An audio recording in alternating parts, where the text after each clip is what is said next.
7:52. Welcome back to Breakfast Television this Wednesday morning, and we welcome back to the program food writer John Gilchrist, who has the top 3 spots for international cuisine in this month's Downtown Best Bites. Good morning to you. Good morning. Some of these familiar, some of them off the beaten path. Well, yeah, and I don't think we really appreciate the amount of international food we have right in the downtown core. I mean, we've got great Italian and cucina and centini. We've got Spanish tapas in Barcelona. We've got, Thai restaurants. We've got all sorts of places. And so, but today I thought I'd pick out 3 of my personal favorites. We've got one that's Japanese, one that's Turkish, and one that's Brazilian. Interesting. Okay, and some of these I didn't even recognize the names, but Goro and Gun is a pretty big location and one that's pretty central. Yeah, it's in Scotia Centre on the plus 15 level. It's part of the Concord Group, and it sits below the double-decker National that's right on top of it. And there you see Tomo Mitsuno. He is an outstanding sushi chef, perhaps the best sushi cutter in the city. And how do you identify that? What makes him the best? Well, he of course is trained in Japan. Spent 7 years cutting sushi there at a Michelin-starred restaurant in Osaka. He has one of the very few local chefs who has the license to cut fugu.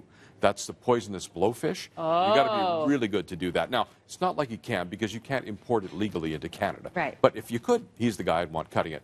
Really solid guy. They do sushi here, of course. They do ramen. Of course, if you're Japanese, you have to do ramen, it seems, these days.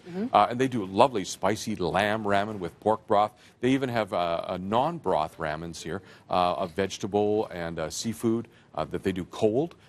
They've just started doing something here with Tomo-san, and that is in omakase.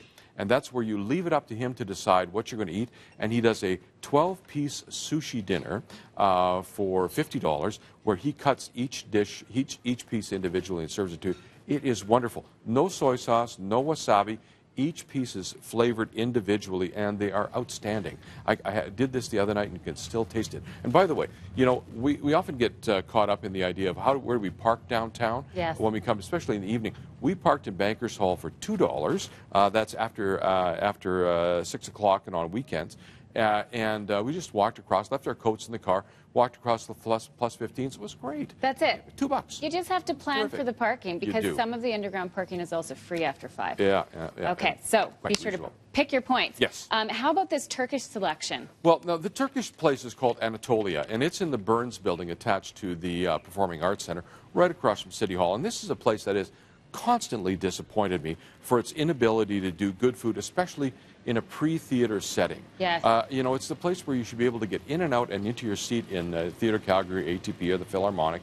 And I think Mahmoud El-Bassi, who owns the Anatolia, is probably the closest I've seen to be able to do that. Yes. They've been there for over a year now. Wonderful Turkish food. You saw the kebabs sizzling away there. They've got beef, they've got chicken, they've got lamb, they've got ground beef.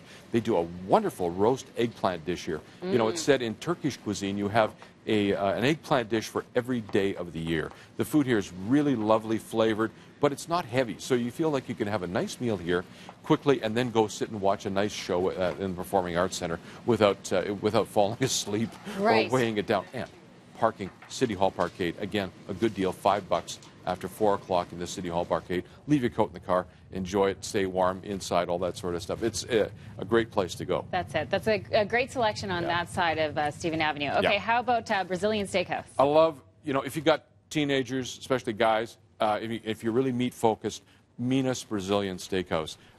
This is in the waterfront building, right across. It's on the east side of the Eau Claire Market. Okay, and it's and you can park in Eau Claire Market too for reasonable after 6.